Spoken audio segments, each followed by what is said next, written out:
오늘 하루도 말씀으로 시작해요.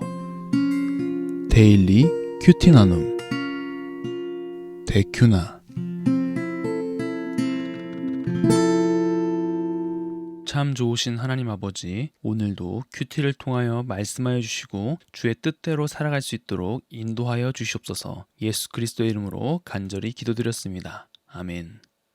여호야다가 죽은 후에 유다 방백들이 와서 왕에게 절하매 왕이 그들의 말을 듣고 그의 조상들의 하나님 여호와의 전을 버리고 아세라 목상과 우상을 섬겼으므로 그 죄로 말미암아 진노가 유다와 예루살렘에 임하니라. 그러나 여호와께서 그들에게 선지자를 보내사 다시 여호와에게로 돌아오게 하려 하심에 선지자들이 그들에게 경고하였으나 듣지 아니하니라. 이에 하나님의 영이 제사장 여호야다의 아들 스가랴를 감동시키심에 그가 백성 앞에 높이 서서 그들에게 이르되, 하나님이 이같이 말씀하시기를 너희가 어찌하여 여호와의 명령을 거역하여 스스로 형통하지 못하게 하느냐 하셨나니 너희가 여호와를 버렸으므로 여호와께서도 너희를 버리셨느니라 하나. 무리가 함께 꾀하고 왕의 명령을 따라 그를 여호와의 전뜰 안에서 돌로 쳐 죽였더라. 요아스 왕이 이와 같이 스가랴의 아버지 여호야다가 베푼 은혜를 기억하지 아니하고 그의 아들을 죽이니 그가 죽을 때에 이르되 여호와는 감찰하시고 신원하여 주옵소서 하니라.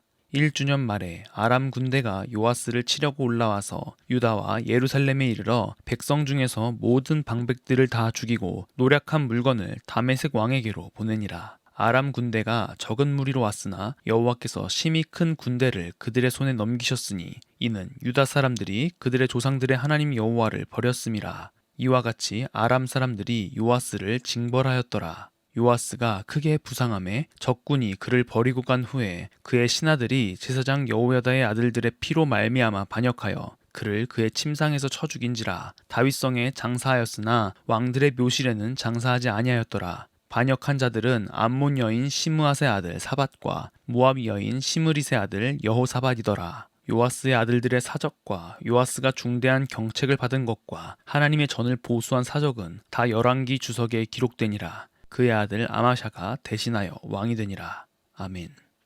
어제 본문을 살펴보면서 좋은 시작이라고 말했던 거 기억나세요? 그게 요아스가 여호와 보시기에 정직하게 행했던 날이 여호야다가 사는 동안이라고 기록되어 있기 때문이라고 이야기했었는데요.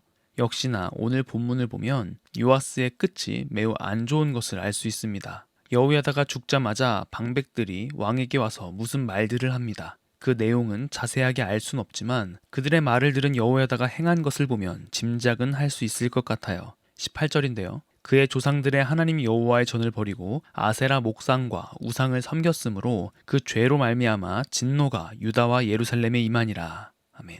요아스는 하나님 여호와의 전을 버리고 아세라 목상과 우상을 섬겼다라고 기록합니다. 여호야다를 통하여 왕으로 다시 세워지고 아달랴의 아들들이 파괴했던 성전을 모든 백성들과 함께 마음을 모아 보수하고 매일매일 주님께 예배드렸던 사람이 어느 순간 그 모든 것을 버려두고는 다시 우상 숭배의 길로 걸어간 것입니다. 영적 리더의 변심은 영적 리더만 심판받으면 끝나는 일이 아니었습니다. 그와 함께하는 모든 백성들에게까지 영향을 미쳤죠. 그래서 18절 하반부에 그 죄로 말미암아 진노가 유다와 예루살렘에 임하니라 라고 말하는 거예요. 그런데 하나님께서는 그 진노를 그냥 쏟아내시는 분이 아닙니다. 19절을 보면 그들이 다시 여호와께로 돌아오도록 하시려고 선지자를 보내셔서 경고하잖아요. 하지만 듣지 않죠. 하나님께서는 제사장 여호야다의 아들 스가랴의 마음을 감동시키셔서 하나님의 메시지를 선포하게끔 하십니다. 20절 하반부인데요. 하나님이 이같이 말씀하시기를 너희가 어찌하여 여호와의 명령을 거역하여 스스로 형통하지 못하게 하느냐 하셨나니 너희가 여호와를 버렸으므로 여호와께서도 너희를 버리셨느니라 하나. 뭔가 또 버스의 느낌으로 끝나죠.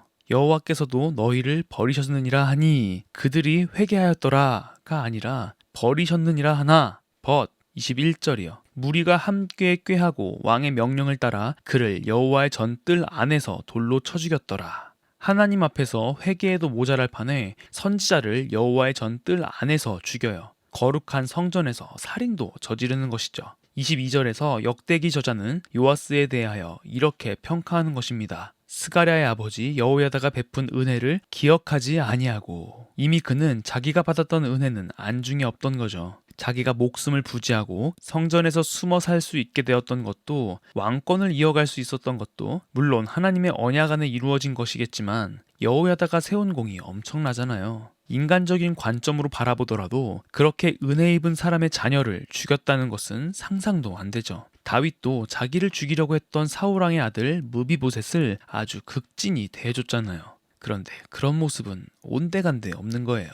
결국 하나님께서는 아람 군대를 통해서 요아스를 심판하십니다. 이런 하나님을 반하는 일을 하게 만들었던 유다의 모든 방백들이 다 죽임당하죠.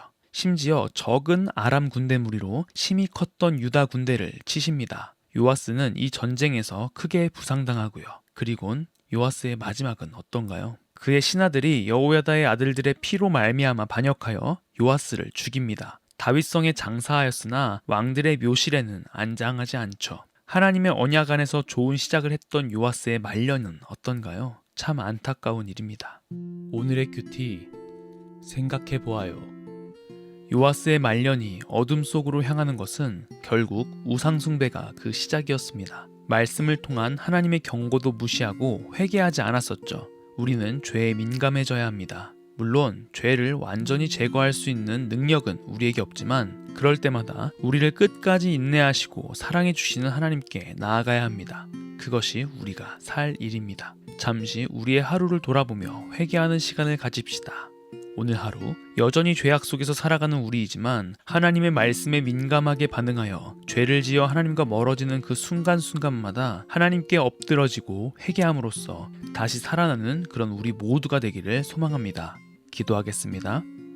참 좋으신 하나님, 우리의 마음을 붙들어 주셔서 온전히 하나님만 따라갈 수 있도록 인도하여 주옵소서. 비록 하나님을 잊고 죄에 죄를 더하는 삶을 살아갈지라도 우리를 포기하지 마시고 하나님께서 말씀하여 주시는 것을 깨닫게 하시며 하나님의 뜻대로 살아가고자 결단하며 주께 돌아가는 우리가 될 수 있도록 힘 주시옵소서. 감사합니다. 예수 그리스도의 이름으로 간절히 기도드렸습니다.